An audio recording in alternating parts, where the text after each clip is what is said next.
Crisis? What crisis? Picket killed as lorry is driven from docks. Troopers go from tornado to strike.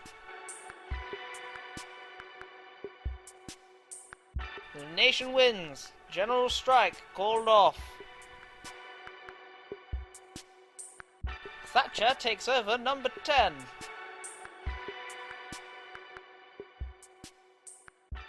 Hello and welcome to my third podcast in my series on the Winter of Discontent. This episode is an interview of Keith Page, who was in the Royal Navy.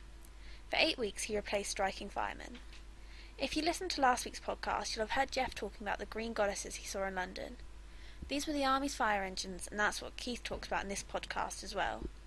So here's the interview, and I hope you enjoy it.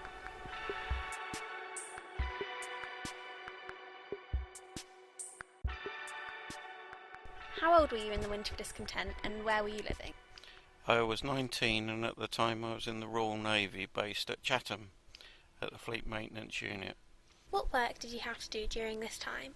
Basically, when the firemen went on strike, the forces then had to provide fire backup with the Green Goddesses, and we were sent on as one of the shifts to Gravesend to cover down there, which was a sort of Gravesend and a 30-mile radius around it with the old Green Goddesses. There was a crew of 6 on there, 5 Royal Navy and 1 Royal Marine, who was the driver, because we didn't have any HGV drivers in the Navy.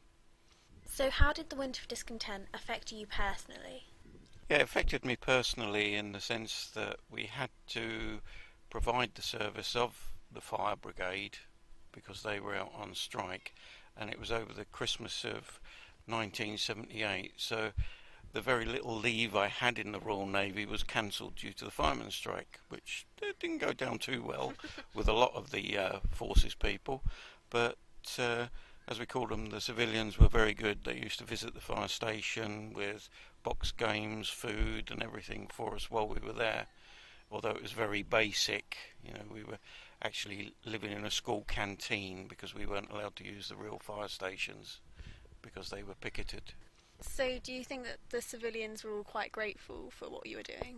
Yes, I think they were. I think at that point in time a lot of people had got fed up with the strikes because they'd all been going on at various places, different things, miners, bin men. They'd sort of lost the way, really, that I think they wanted their cake and to eat it, and ultimately I think in the long term it's actually shown that that was the case. But you know, from the point of view of myself doing it, it was interesting doing the firefighting. Are there any memories that have really stuck with you from that winter? One little story was we were on the M2 going from Gravesend to Maidstone for a fire, and we were travelling along a top speed of 40 miles an hour on the inside lane, being overtaken by everything. We couldn't actually go any faster than that because the vehicles were just after the Second World War they were issued, so they're very old petrol fire engines, really, painted green. So were there any emergencies you had to respond to? Oh yes, we had at least 2 emergency call-outs every shift that we were on, and that was on the 8 weeks that I was based there over the sort of Christmas time and into the next year. But it was interesting. It was different, something we hadn't been trained to do, sort of firefighting in an open area, whereas we were trained to always firefight enclosed in the ship, so everything was slightly different. We had to do sort of crash course on what to do and how to do it.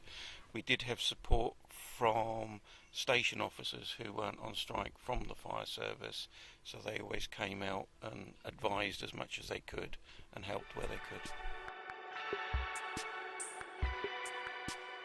So that was my interview with Keith about his work over the winter.